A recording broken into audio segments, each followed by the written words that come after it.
20, whatever. My gosh, So I'm not sure exactly how I'll label stuff next week. Maybe I'll remember next week too. After a while, it'll all kind of get simple as we go through. Oh, and date, easiest to remember. that's you. I'm still signing on that. That's fine with me. That was the other reference check. If you actually had Put away all this knowledge. Check out these. Okay, we are in accounting 230. We're going to finish up our lecture from chapter 1. I came into class this morning kind of trying to remember which slide I stopped on. And then as I pulled up the PowerPoint presentation, my computer over here told me that you left off on slide 19. I said, how great technology, because it's not something I've been for a long, long time. So did you want to pick up where you left off? I said, sure. Okay, so if you guys remember we left off last time, we finished up talking about the board of directors. They're going to hire the auditing firm because we figured it would be more transparent if they're the ones that do the hiring and firing of the audit firm. And then we talked about the criminal penalties for destruction or alteration of business documents. Can you think of some times in history where documents have actually been destroyed? The Brian in the library of Alexandria. So they actually went and destroyed some of the documents. Back a while before that, not quite as far back as Richard talked about, back in the 70s, we had a scandal with an automaker, a Ford Motor Company, were making Pinto cars. They knew that if those cars were hit in the rear, that the gas tank would explode, but they produced them anyway. Okay, so back then, you didn't have the electronic method of finding the emails or the memos. It was an actual memo that somebody discovered the memos, and the memos were actually introduced into the litigation, and so there were severe penalties because they knew they had a flaw with their car, but decided to produce it anyway. What they did is they did a cost analysis and said we can either fix it or we can pay out this dollar amount to the folks that are injured through the vehicles. So it gets kind of cold and callous when a company knows there's something that's going to cause harm, could cause fatalities. Yet they boil it down to a numerical value, and that's actually what happens with a lot of corporations. So just understand that happens if you're involved in one. You're trying to cover something up. You can delete an email, but somewhere on your computer it still lives. I promise you. They can come back and find it. Those kind of things. So let's go ahead and move on to the relationship of cost accounting to the financial and management accounting. Financial accounting meets the needs of investors, creditors, and other users of financial information. Guys, remember we talked about we produce an income statement, balance sheet, statement of owner's statement of retained earnings or owner's equity, and the statement of cash flows. Those are all for those particular people that are going to be loaning us money, known as creditors, okay, letting us buy things on credit, and also those folks that are going to invest in our company. So it's important for those people. Management accounting focuses on historical and estimated data that management needs to conduct ongoing operations and do long-range planning. So what we do a lot of times is we look and see the immediate past. It's probably more relevant than 10 years back as we're looking for costing data. Okay. Sometimes we get that a year back, but then we understand some kind of catastrophic thing has happened, such as the refineries on the Gulf Coast may have sustained damage. If they did, what's going to happen to gas prices? Going to go up. So we have to factor that into delivery charges for whatever raw materials we're bringing in. Okay. So as a cost accountant, you can't just live in a world where you don't understand what's going on in the world, because you need to know about potential threats to our oil economy, so to speak, because if something happens, it can be something they can think is going to happen from time to time, and you'll see gas prices increase. As gas prices increase, then that filters out into it costs more to get your product from point A to point B. It also factors in that if you're buying farm items of agriculture, to operate the tractors, the harvesting, those things are going to increase too. So it's a cost account that we look at what happened, but we also have to kind of integrate what happened with what's happening right now in the global economy or the U.S. economy. How do you want to look at it? So again, we're looking for continuing operations, and we're looking to do long-range planning. So how would long-range planning come into effect with if we're trying to determine what price is going to be 6 months from now?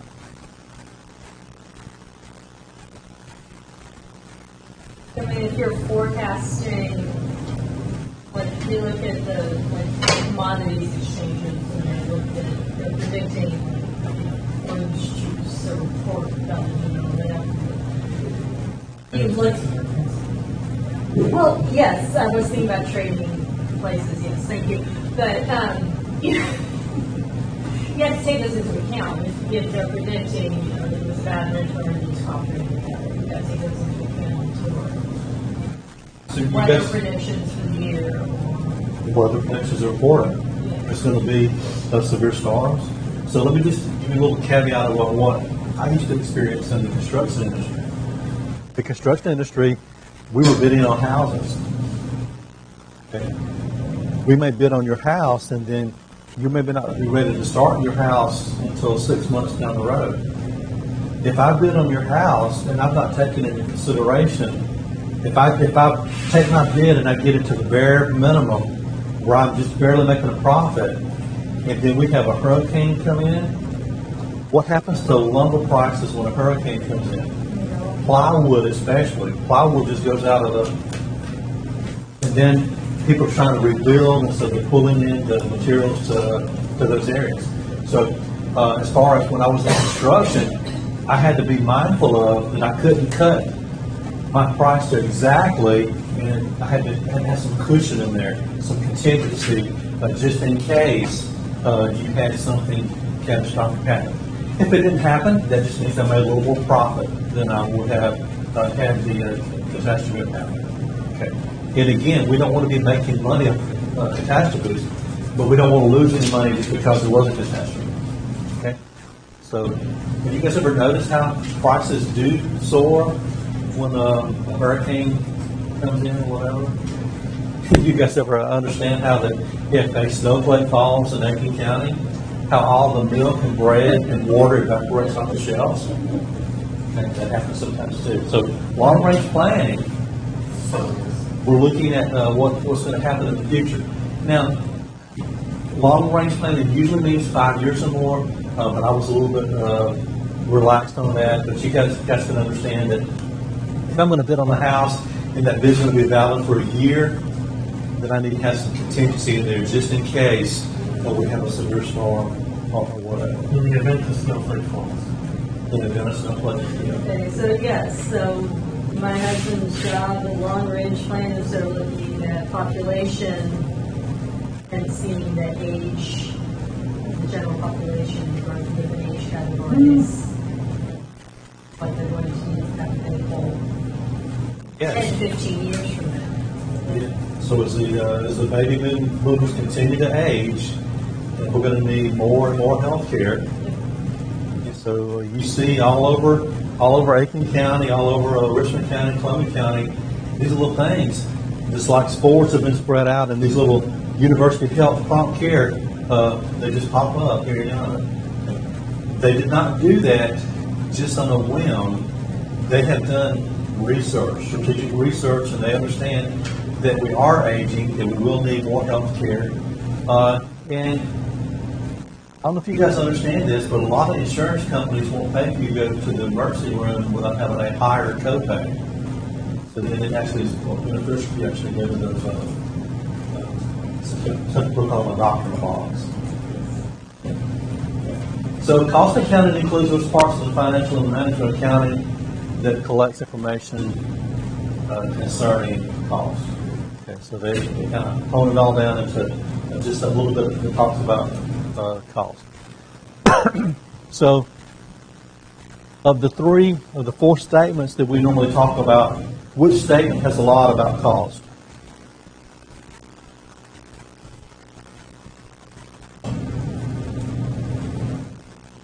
Probably mostly on the cash flows.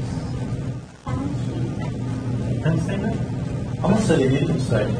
I'm going to say the income statement. Now, I'm going to come back and say that the second would probably be the cash flows, because that's where we accumulate all those changes in assets, changes in liabilities. It's to know you more detailed than what you have on the income statement. Right. Yeah. Just for tools. More totals. I'm looking to kind of see where my highest cost was. I can see that on, but all of them are important. My income statement, statement cash flows, yes.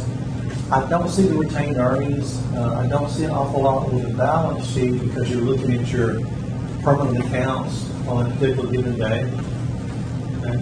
So as far as I can see my liabilities, I can see my receivables, those kind of things. Okay. So, and then we have other reports that we may do for our managers. And remember, for cost accounting, they can ask for whatever. And we'll put out a report for them, and they can ask for it on whatever kind of routine they'd like for it to be. If they want to see every Thursday what happened last week or the current week after Thursday, we can provide that report for them. So here is the cost accounting system. It accumulates cost information. Again, we're pulling information that's been prepared for these various users. Here, with the financial list on the entire business. Over here, the managerial accounting, we've done some segmentation of the business, and so we may be looking at in those just the university healthcare with their prompt care facilities. Some of the prompt care facilities also have a primary care doctor that's actually located in the same premises. So we would want to know how much money is being generated by the prompt care and also by the primary physician that will be in that location. But again, all of them don't have a primary care physician. So then that would be a way we could disaggregate. Disaggregate means that you take the grand total and you break it up into pieces, and so you can see how much money was generated by having the primary care doctor in that facility. All right.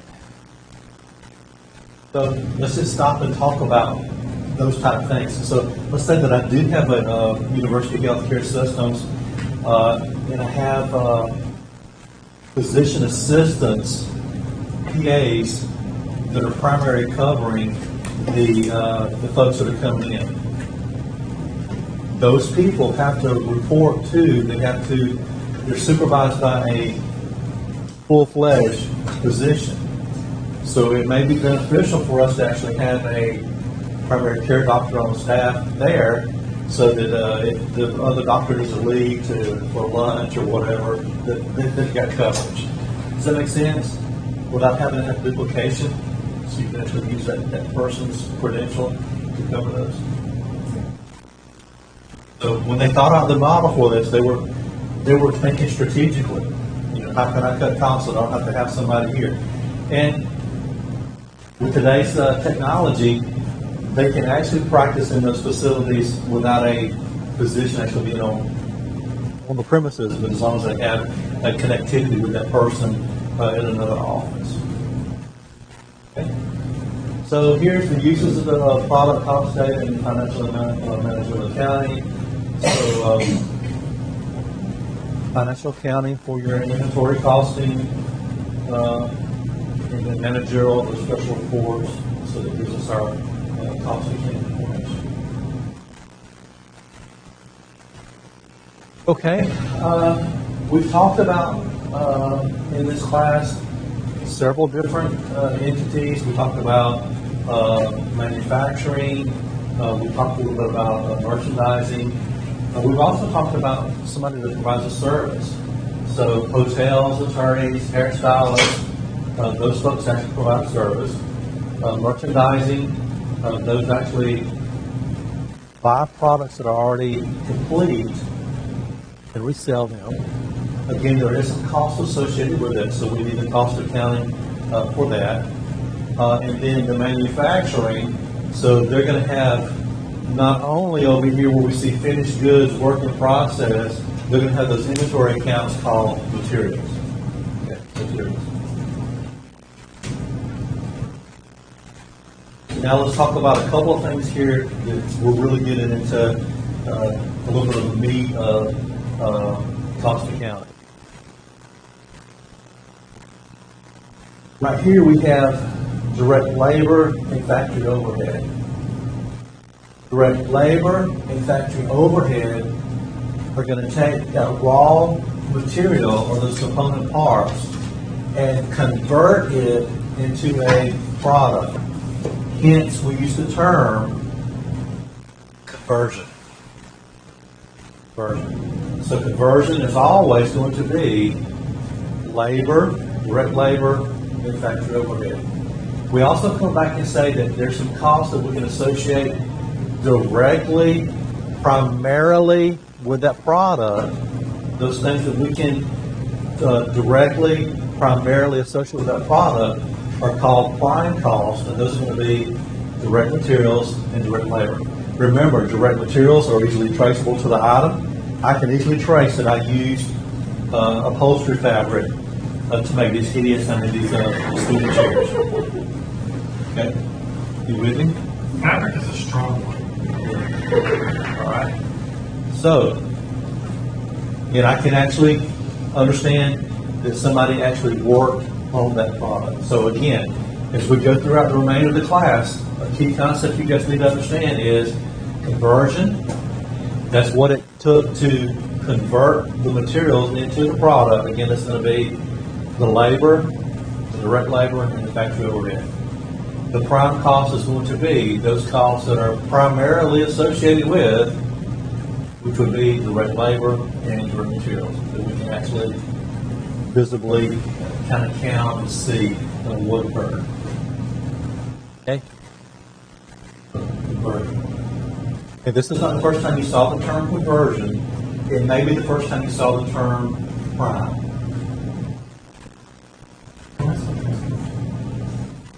All right, so here we go. This is an illustration of accounting for manufacturing costs.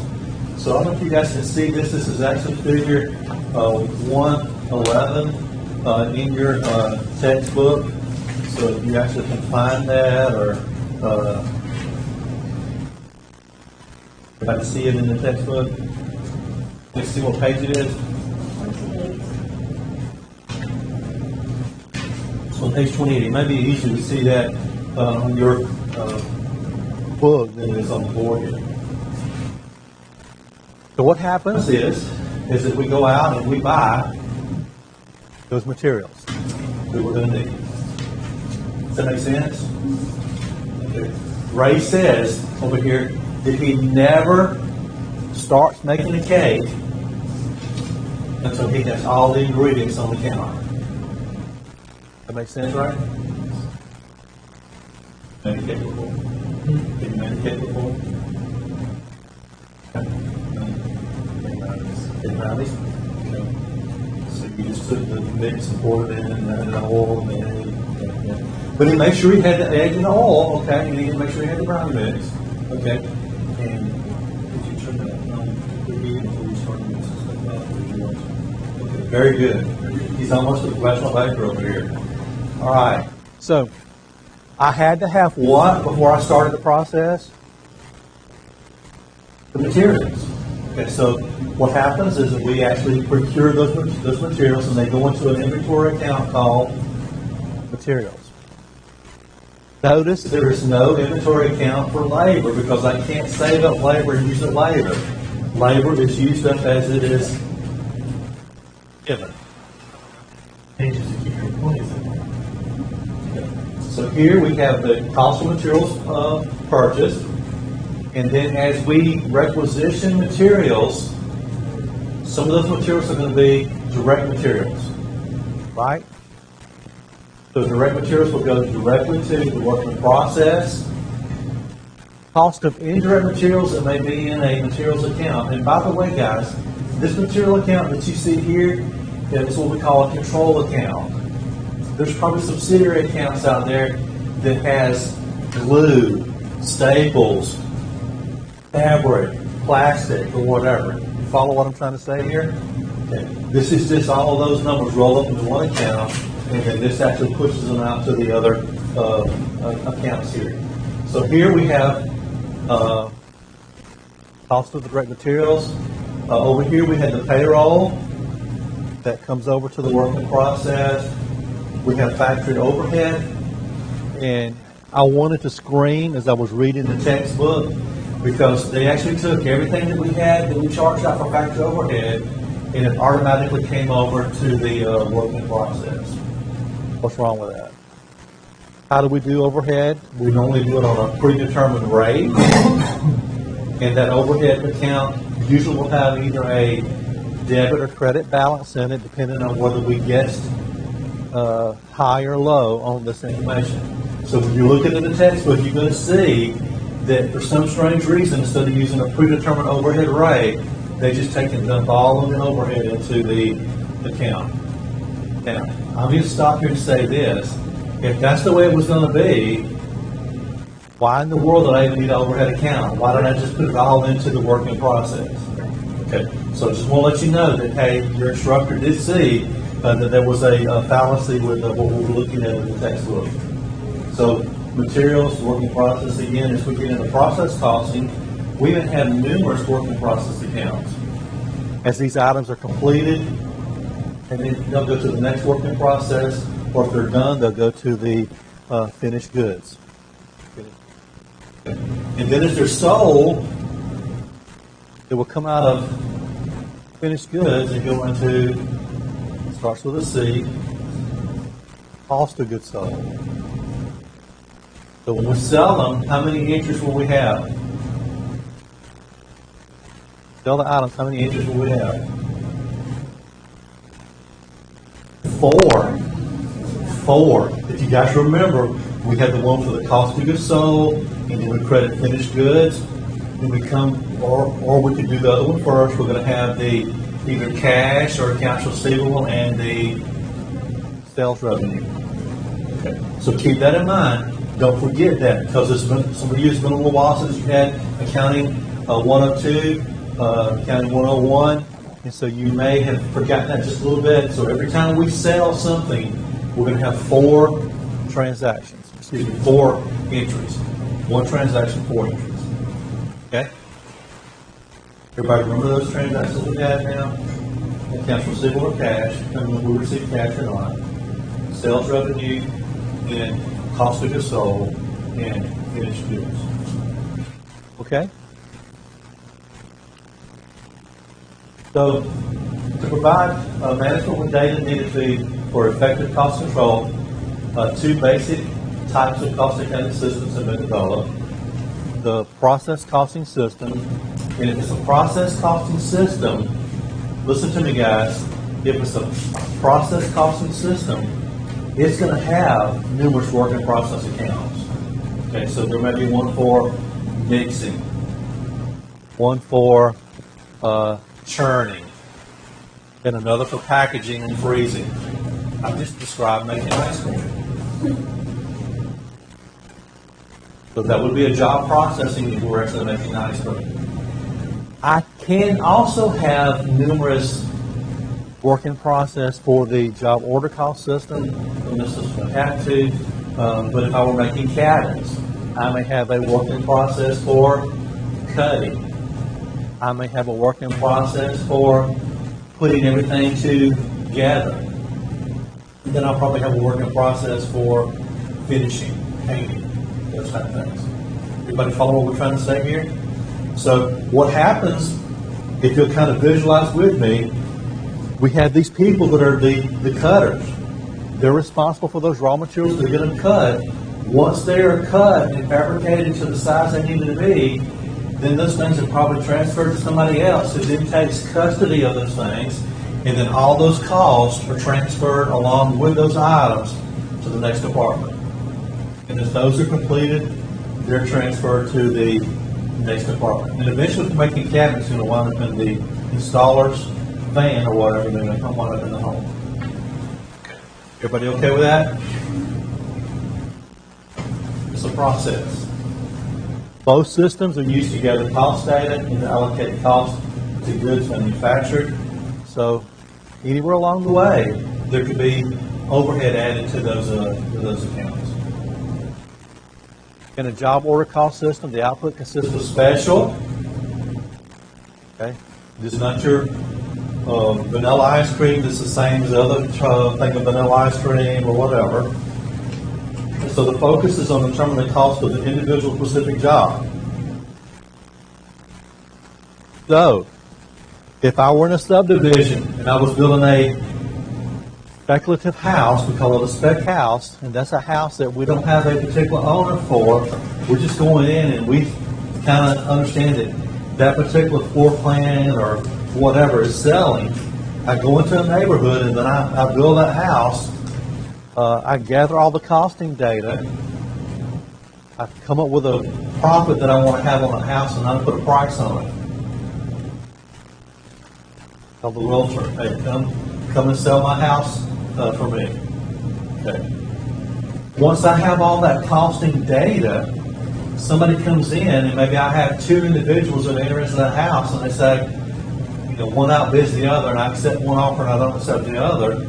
I can tell that other client or that other prospective customer, I can pay you another one of those suckers in 3 months. And I know pretty much what it's going to cost me to construct that house. You see how that job order costing, it's going to be the exact same floor plan. Then we're going to be able to put it there on another lot in the same subdivision for that individual. Okay. I have had people come into a subdivision and say, I like that house. Can you build it on my property out here somewhere else? And I said, sure. So then I have to deduct whatever I had put in that price, the original price for the lot, because that person's going to have their individual land. Cost account is important. It's all across the board. Cost account is very important. So here, they have job cost sheets. So every time we do work on that particular job, we record it. Every time we requisition materials, we record it. Some methodology will be established to do the factory overhead that will be applied to that job.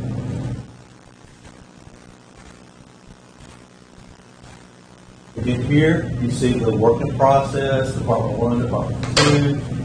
So everywhere along the way, there's some kind of indirect material, indirect labor, whatever may be associated with that particular item. It could be that it's just this taking up space in our warehouse. So then we're going to have to apply some costs for the warehousing to that product. Some companies use both job order and process costing system. So here we have the standard cost system, which is not a third system. It can be used with either a job order or process cost system. It uses predetermined standard cost to furnish and measurement that has management and decision regarding efficiency of operations. This is where we get into that, having that standard. We look and see if we match the standard. If we did not match the standard, we'd say that we have starts with a V, with an E, starts with a V as in Victor, variance. Okay, so we can either have a good variance or a bad variance. We don't use the term good and bad, we use what? Favorable and unfavorable. Make sure that you understand that this is where this is coming from, because we have that standard cost, and when it varies, that we have a variance, and that variance will either be favorable are unfavorable. And so here's a job order cost system, and the jobs accumulated by the job. So the Bravo boards, which is making skateboards, they're accumulating all the costs, and that's figure 115. Okay, that concludes the PowerPoint presentation today. You guys were actually asked to do a couple of little homework questions. Did you guys actually get those completed? Okay. So, did you find those homework questions and completed? Okay, so for those of you that didn't, make sure that you get your book fairly soon so that you can get all this stuff completed. So let's just look at those exercises on page 53. I think we did 1, 2, and 4. Yep.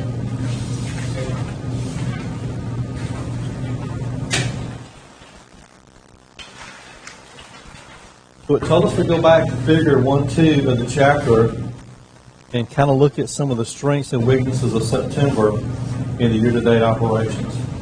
So let's go back to figure.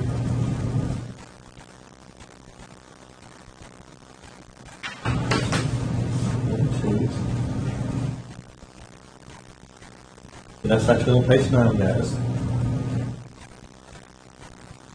So let's look at September. What was going on with September?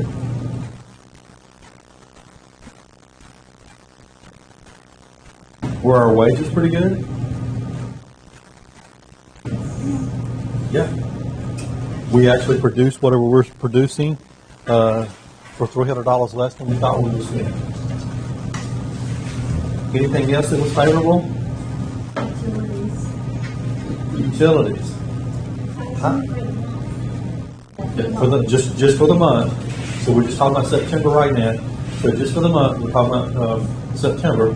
So we see that the wages were $300 favorable. The utilities were $120 favorable. What could cause our utilities to be $120 cheaper than what they normally would be? You catch the call. There's two different weather patterns. La Nina and what's the other one? El Nino and there's La Nina. Okay. So those two weather patterns can actually change whether it's cloudy and rainy or whether it's dry and hot. And so it could be that our predictions were based on just an average year, and one of those occurrences happened, and so then it was cooler, and so then it took less to cool the kitchen or the restaurant. Okay. So we're going to be happy with it, right? Yeah, that's good. So I don't know if you guys paid attention to it this year. We've not had many days where the temperature was in excess of 100 degrees. If we had any days that were in excess of 100 degrees.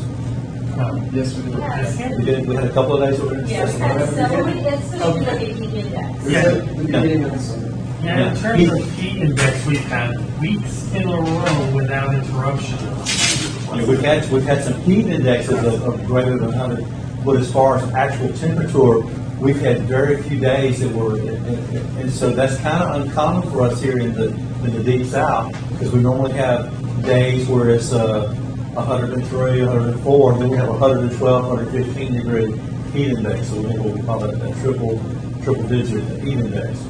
So I've been kind of happy with the power bill of the house. It's been a little bit cheaper than what it would average for an average year. Okay. Yours is more? I received the largest electric bill I've ever received. Okay. But if you think back to when we had February, do you guys remember the February we had this past year? We had 80-degree weather in February. We actually, I think, had to turn the air conditioner on in February. It was a hot and humid day. Yeah. That's kind of uncommon. So you see how that kind of ebbs and flows? And so that could be what happened with the utility. We get bogged down in these things as we discuss these. It's very easy to do that. Okay. Anything else you see there that was favorable for this far as September? What was bad about September? Food and supplies. Okay.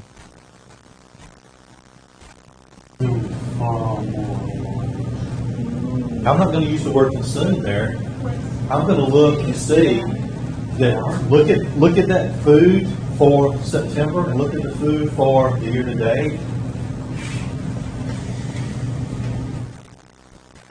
I mean, and it was a bigger, if you average the year to date comparative to just for the 1 month, it was really bad. So maybe the utilities were lower because the refrigerator went out and they had to throw much stuff away. So they had lower utility bills, but a lot higher. Just think of a situation there to happen. Look, I'm going to come back and I'm going to put my investigative accounting hat on. No,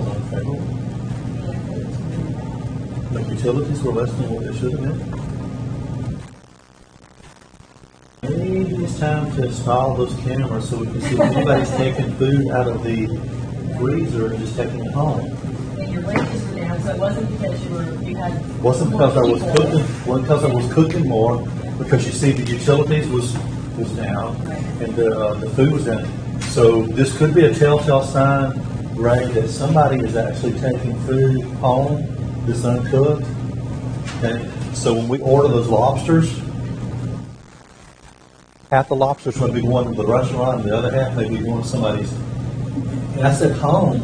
Some people actually just steal stuff and just take and sell it. Someone's just been embezzling the sandwiches. But it could not be, maybe it's not that nefarious. Maybe they thought the lobster races were back on and they stopped it to prepare for it and then it got canceled. And then the lobsters were bad. That's less nefarious? So Well, but that's outside control, so that's not necessarily something that someone inside your organization is doing something wrong. You were expecting something outside to happen, and that outside thing got canceled, but you had already prepared for it. And that's not within your control. I mean, if That will somebody's, still kill you in your business. I mean, if somebody's stealing food, I'm more concerned.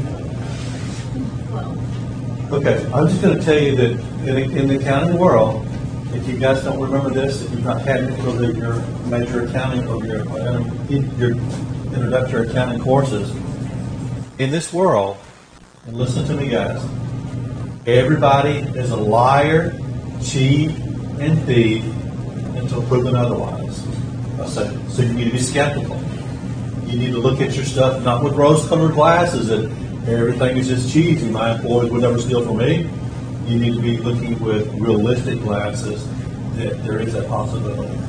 Okay, so just be mindful of that. After they've been with you for 25 years or whatever, and you know they're trustworthy, still be skeptical. Okay. All right. Hold on, stick with the exclamation tag on the call, ask if that refrigerator was running, and the answer is yes. Yeah. It's flat. So, catch it. you need to catch that Took refrigerator. $600 of food and it avoided and stayed on the costs. Okay. Look at your utilities variance for the whole year. Yeah, so we had an issue there. So we can just keep on talking about that, but we'll just want to stop now so we can get kind of back on track here. Cost of goods sold merchandiser. We're on exercise 1-3. The following data were taken from the General Ledger of Owens booksellers on January 31st, at the end of the first month of operations in the current fiscal year. Compute the cost of goods sold for the month. All right. So before Owens booksellers opened their doors, they had accumulated a pretty good sum of merchandise. So they had $22,000 of merchandise there waiting to be sold.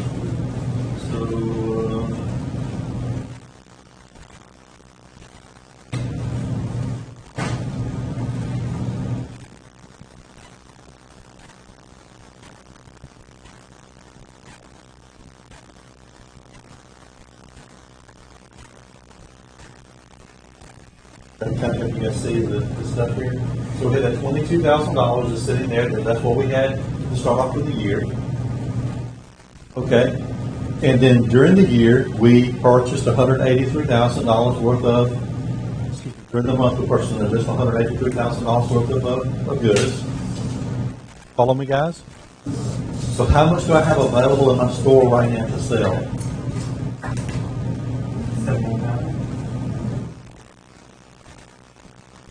You mean after the purchases? After the purchases, how much do I have? 10,000. 210,000? Or, I'm sorry, no, 205,000. 205. Okay. I didn't know if I missed something on that. No, you know what, I took the 2 from one number and the 7 from the other, yeah, they all merged. Yeah. So we have the 22, and then we have the 183. Did we sell all of it? No. So from the 205, we're going to take away the 17. So that's going to tell us that we had a cost of this of $188,000. So if you guys will pay attention to what happened here with her, she was taking a different approach. She was taking the difference between the beginning and ending and adding that difference to the purchases. Did you do that? No, I just, as I was looking at the list of the 3 numbers, I pulled from the number above and the number, I pulled one digit from the number above and one digit from the number below, as I looked at it. She was doing math with the matching numbers. But Is everybody good example of how things can is everybody okay with this? Because I got another way to explain this to you if you'd like me to. Anybody want me to go that route and explain it another way? Okay. So, do you guys drink sweet tea at your house? Nobody drinks sweet tea? Okay. It might not be sense to you then. Okay. So, at my mom's house, they drink sweet tea. And my mom, she just not put like a cup of sugar in a gallon of tea. She has a pitcher and it has about that much sugar in the bottom of it. So it's hard for her to keep up with the sugar. The other week she was making tea and I got a pitcher before she put the tea in it. I poured some of the sugar back in the back. You don't need that much sugar in tea. But anyway, let's say that I have a canister sitting there that has sugar in it. I've weighed it. And that canister that has sugar in it has 2 pounds of sugar in it. Good with that? Okay. I've been to the store twice this month. I bought 2 4-pound bags of sugar each time, dumped them into the container. Okay. Not all at one time, but during the month, I've dumped those 2 4-pound bags into that container. And so how much sugar did I have available to me for the month? 10 pounds. 10 pounds. Okay. And if I want to know how much sugar Mama used this month, I just take the sugar that's left over, put it on the scale, and if it says there's 3 pounds left, that means Mama used 7 pounds of sugar this past month. That is way too much sugar to use in a month. Okay. Unless you're doing a lot of baking. Okay.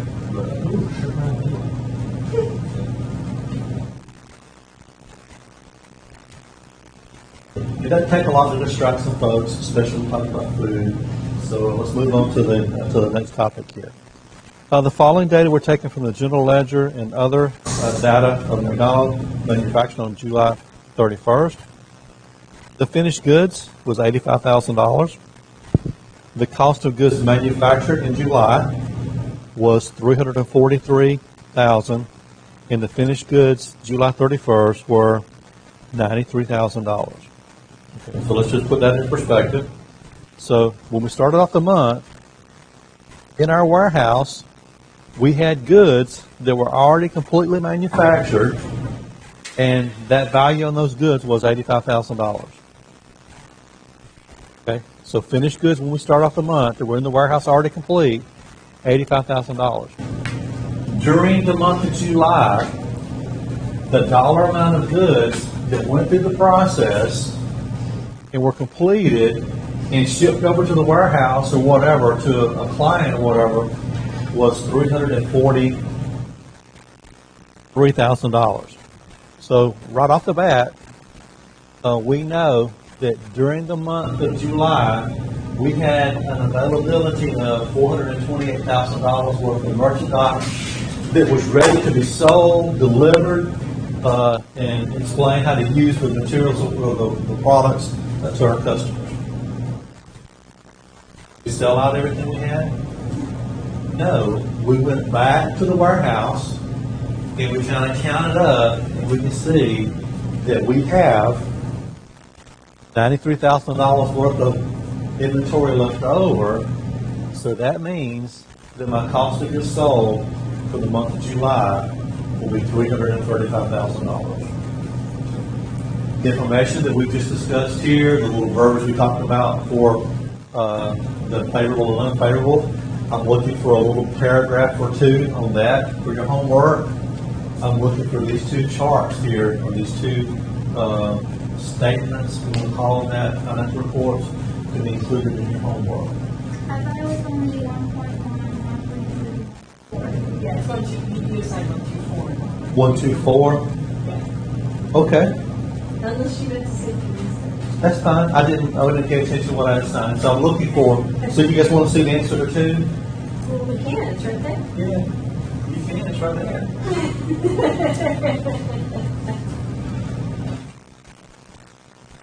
I don't think we've heard anybody make 1 over 3. Yeah. Well, Ray knows now that my mom uses way too much sugar to do 1 over 3. Right? I'd rather do 1 3 and 1. I'd sorry, rather just do 3 and 1, but that's fine. You guys know what my favorite time of the day is? Halftime? I like nap time too. And I get kind of excited when I look at the clock, the digital clock, and it says 1, 2, 3, 4. I only see it one time a day now, not up after midnight, so I don't see it when it happens in the early morning.